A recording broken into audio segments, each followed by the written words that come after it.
Meus irmãos, vamos abrir a palavra de Deus na primeira carta de Paulo aos Coríntios, capítulo de número 11.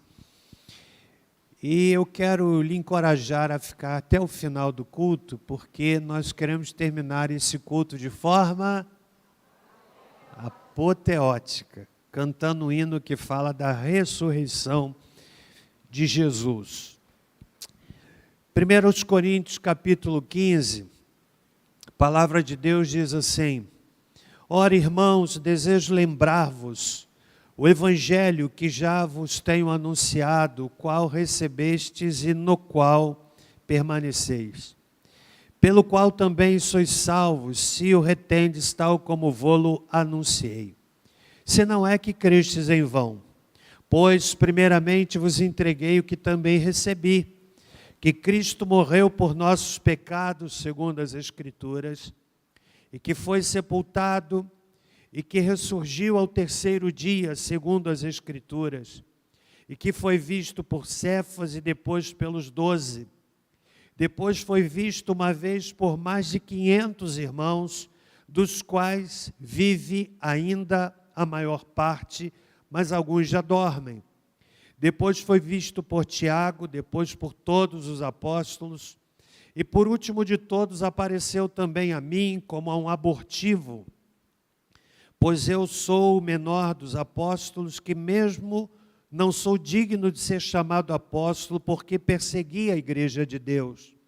Mas pela graça de Deus sou o que sou, e a sua graça para comigo não foi vã.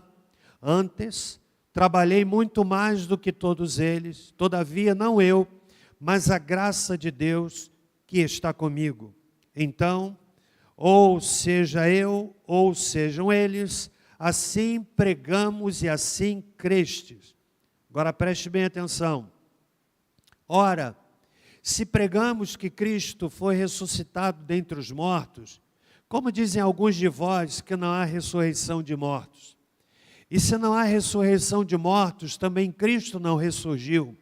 E, se Cristo não ressurgiu, logo é vã a nossa pregação e também é vã a vossa fé.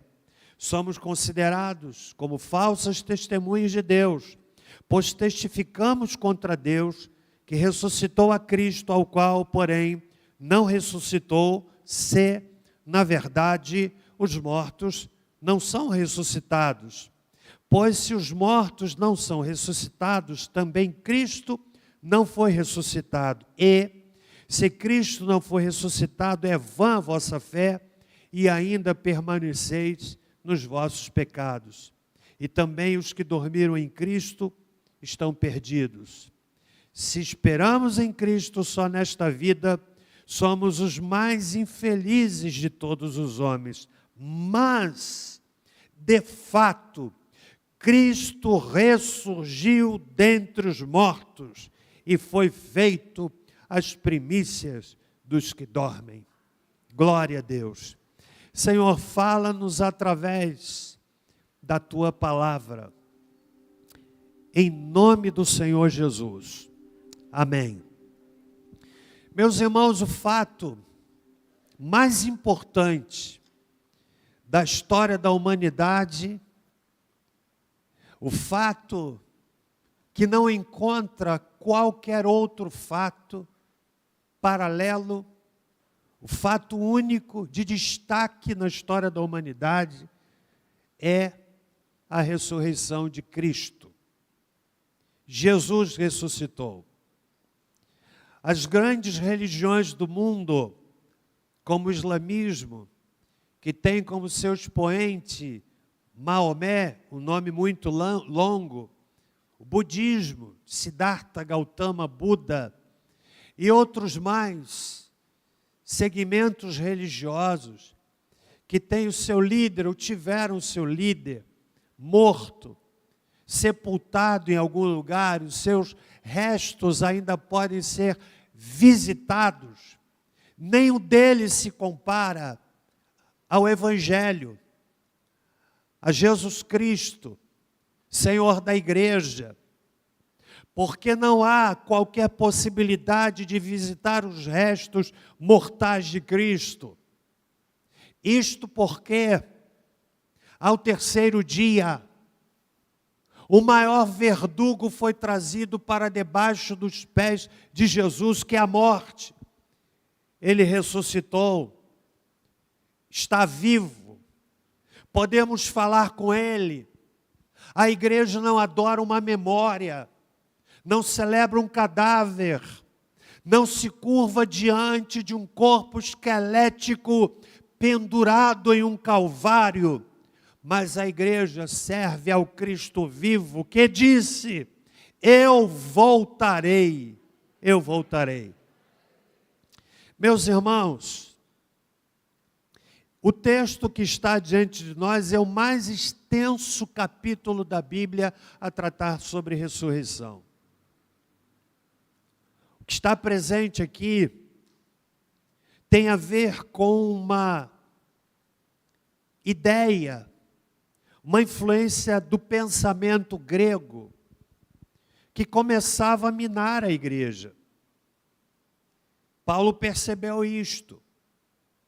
E como um pastor preocupado com a vida da igreja, ele escreve esta epístola e investe um capítulo inteiro para falar e tratar da questão da ressurreição. A negação da ressurreição era comum no pensamento grego.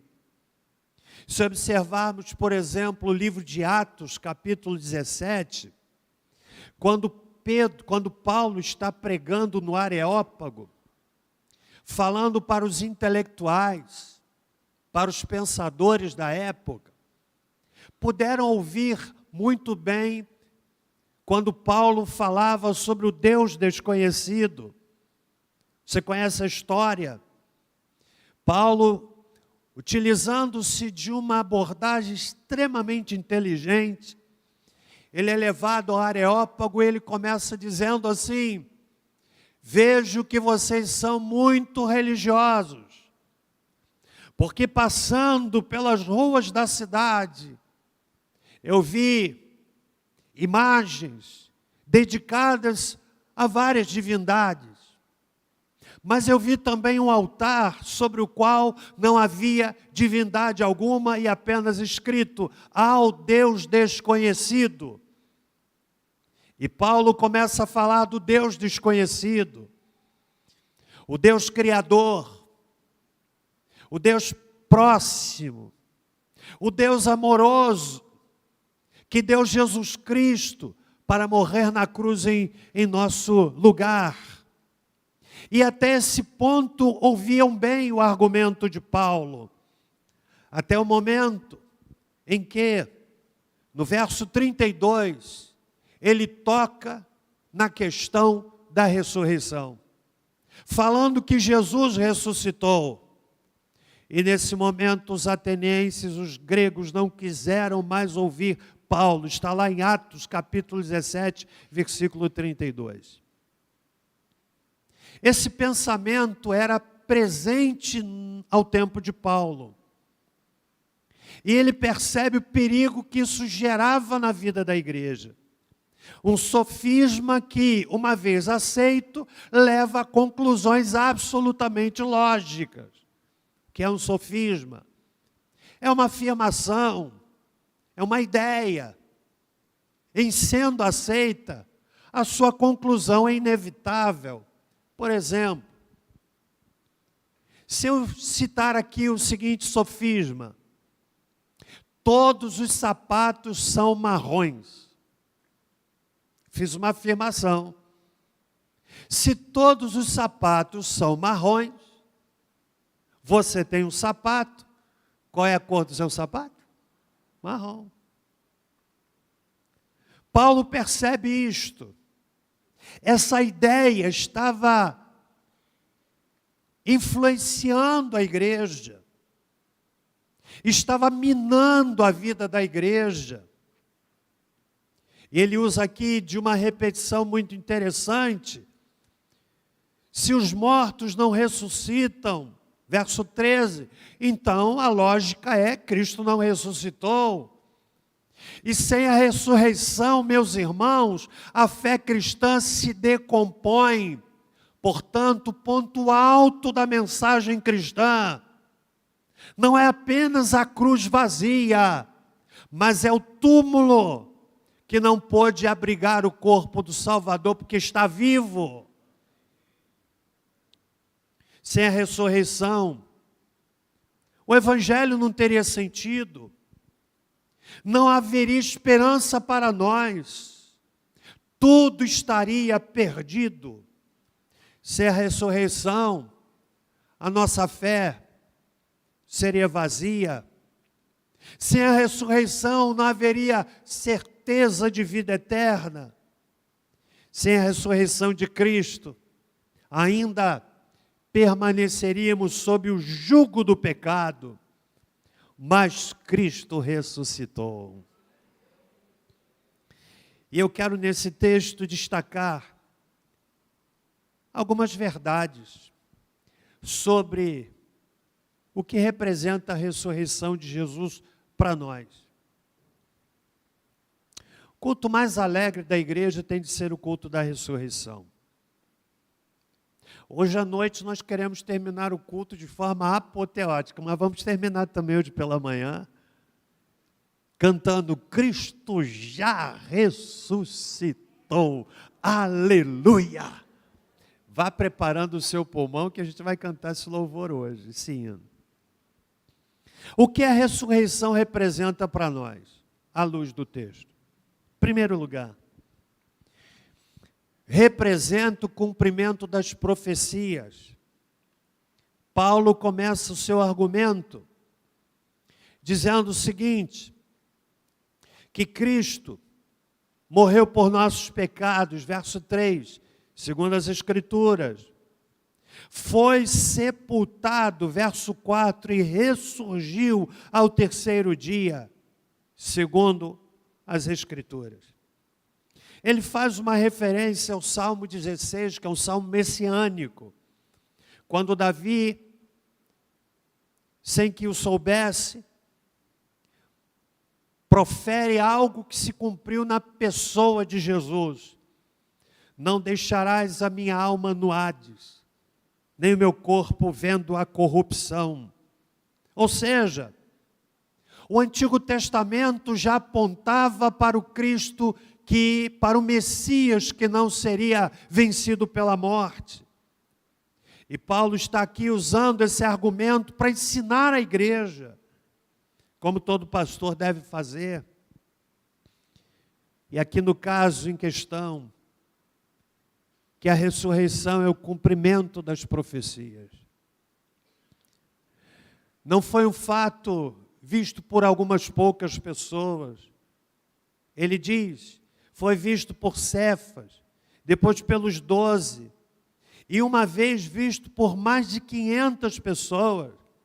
No texto de Atos, capítulo 1, nós aprendemos que foi visto por cerca de 40 dias, ou seja, um contingente extraordinário de testemunhas, dizendo de forma eloquente que a ressurreição de Cristo não foi um fato isolado, não foi algo que aconteceu na clandestinidade, mas foi algo notório, visto por uma multidão, por um espaço longo de tempo, e contra fatos não há argumentos.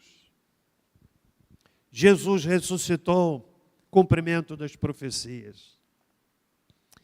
Segundo lugar, o que a ressurreição representa para nós?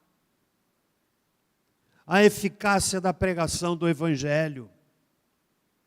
Ele está argumentando, buscando desconstruir esse pensamento nocivo que estava penetrando na vida da igreja. E no verso 14 ele diz: se Cristo não ressurgiu, logo é vã a nossa pregação e também é vã a vossa fé. Se Jesus não ressuscitou, o Evangelho não é eficaz. Mas ele faz uma afirmação extraordinária no verso 20. Mas, de fato, Cristo ressurgiu. Sabe o que isso significa? Que a ressurreição comprova a eficácia da mensagem do Evangelho. Essa mensagem simples, que cai no coração do homem e o transforma, que provoca uma mudança de dentro para fora. Não é o argumento humano, não é a retórica do pregador, mas a mensagem do Evangelho é poder intrínseco. E quando essa mensagem é pregada e entra no coração, provoca uma transformação de dentro para fora. E a ressurreição confirma a eficácia da pregação do Evangelho. Estava vendo aqui no grupo de homens, quantos milagres aqui. A gente conhece a história. Olho nesse auditório e vejo aqui rostos que são milagres, histórias que eu conheço, de pessoas improváveis, mas que Deus alcançou mediante o poder do Evangelho de Jesus Cristo. Terceiro lugar, que representa a ressurreição para nós. Representa a segurança da nossa fé. Nossa fé não é vã, não é vazia. No verso 17, Paulo diz: e se Cristo não foi ressuscitado, é vã a vossa fé. Ou seja, se vocês aceitarem, igreja de Corinto, a ideia de que não há ressurreição, que é um pilar fundamental da fé cristã, significa que vocês estão crendo em vão. É uma fé vazia. Mas Cristo ressuscitou, e por ter ressuscitado, a sua ressurreição representa a segurança da nossa fé. Amém, meus irmãos? Podemos ter segurança. Podemos ter segurança. Segurança no enfrentamento de problemas, de dificuldades. Quantas vezes nós nos vemos diante de situações e perguntamos: o que é que eu faço? Aí vamos para o nosso momento de intimidade com Deus. Dobramos os joelhos. Muitas vezes estão angustiados, não conseguimos verbalizar a nossa oração, e ela sai muitas vezes através de uma lágrima quente que escorre no nosso rosto. E Deus lê a oração que vem também na forma de uma lágrima quentinha. E nos levantamos, e o Senhor nos atende, nos abençoa, nos fortalece. Não temos uma fé vazia, e a ressurreição representa, igreja amada, a segurança da nossa fé. Estão comigo até aqui? Quarto lugar, a ressurreição de Jesus representa a certeza de que os nossos pecados são perdoados. Verso 17, Paulo está ainda argumentando com aquela igreja. A igreja de Corinto era a igreja mais problemática do Novo Testamento. Às vezes eu ouço pessoas que buscam uma igreja perfeita. Se encontrarem, me digam, irei para ela. E não poucas vezes eu cito assim, você iria para uma igreja que tivesse tantos problemas de grupinhos, de panelinhas? Você iria para uma igreja na qual os irmãos não se entendem, às vezes até um levando o outro para a justiça? Você iria para uma igreja assim? Você desejaria fazer parte de uma igreja onde o culto fosse uma verdadeira confusão? Mas há uma igreja na Bíblia que era assim, a igreja de Corinto. E Paulo começa escrevendo a esta igreja, dizendo, a igreja de Deus que está em Corinto. Era uma igreja confusa. Mas uma coisa eu preciso destacar de nobreza desta igreja. Ela ouviu o seu pastor. Os assuntos que Paulo tratou na primeira carta, ele não os repete na segunda. Sabe por quê? Porque a igreja acatou, ouviu, seguiu a orientação do pastor. Ele não precisou, na segunda carta, tratar da questão de línguas, tratar da ordem de culto. Ele trata de outros assuntos. E é para esta igreja que Paulo, então, faz a afirmação que nos encoraja a pensar a ressurreição com uma certeza de que os nossos pecados foram perdoados. Se Cristo não foi ressuscitado, é vã a vossa fé, e ainda permaneceis nos vossos pecados, mas Ele ressuscitou. Então temos os nossos pecados perdoados. Perdoado significa, irmão, ter o nosso pecado perdoado, os nossos pecados perdoados, significa que quando Deus olha para você e para mim, Ele nos vê através da lente de Jesus Cristo. O inimigo de nossas almas, é tarefa dele fazer-nos lembrar constantemente dos nossos pecados. E quem vive pensando nos pecados já cometidos, esquecendo-se de que em Cristo nós fomos perdoados, o indivíduo arrasta culpa, frustração, medo, vergonha. Mas quando nós nos voltamos para o Senhor, confessando os nossos pecados, Ele é fiel e justo para nos perdoar todos os pecados e nos purificar de toda injustiça. Você não precisa orar 2 vezes, pedindo a Deus que perdoe o mesmo pecado. Sabia disso? Porque a Bíblia diz, em Isaías 43, versículo 25, o Senhor Deus diz, eu mesmo sou o que apago as tuas transgressões por amor de mim e dos teus pecados não me lembro.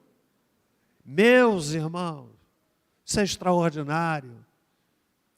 Você não precisa orar 10 vezes para que Deus lhe perdoe o mesmo pecado.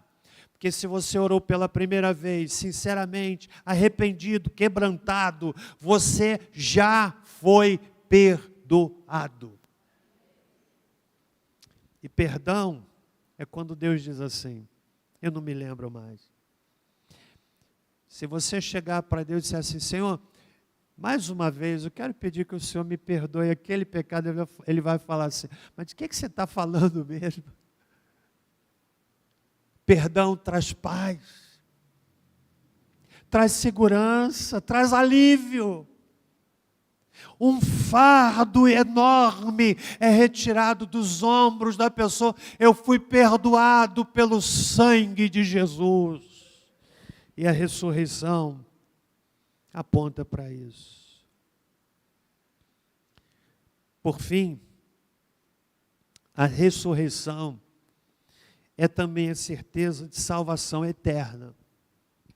Nos versos 18 e 19, Paulo fala dos nossos irmãos que já partiram. Ele usa aqui a figura de linguagem dormir, que já partiram. E também os que dormiram em Cristo estão perdidos. Ou seja, se Cristo não ressuscitou, aqueles que partiram com Cristo estão perdidos. Mas ele argumenta, ele contra-argumenta no verso de número 19 e 20.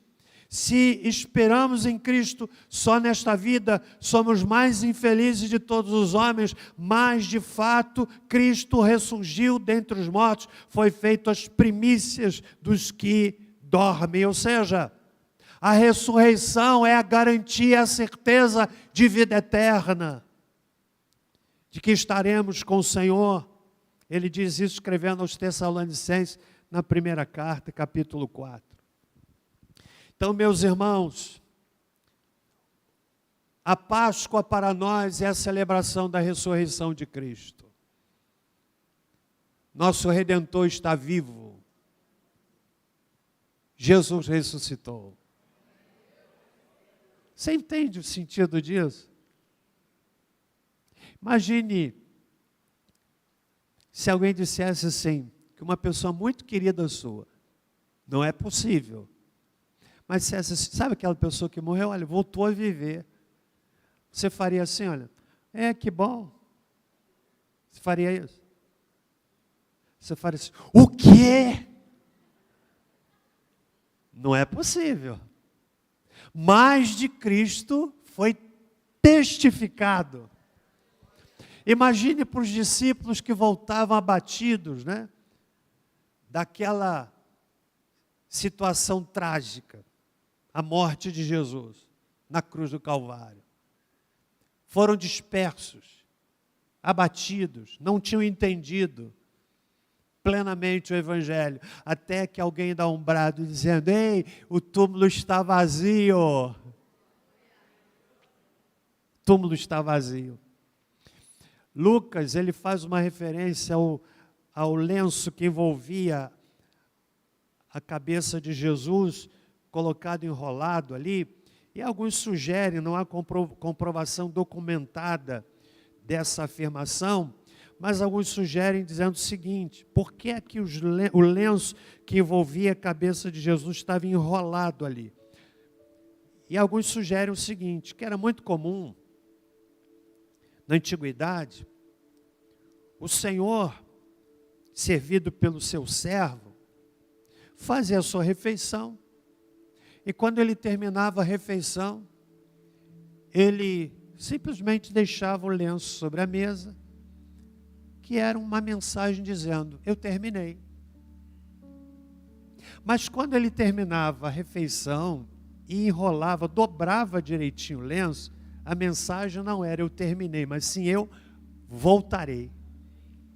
Não há comprovação documentada para essa abordagem, mas que Jesus vai voltar, isso é certo. E nós vamos cantar juntos agora, a todo pulmão, Cristo já ressuscitou. Fica em pé, irmão. Diga para o irmão que está ao seu lado, eu não gosto muito dessa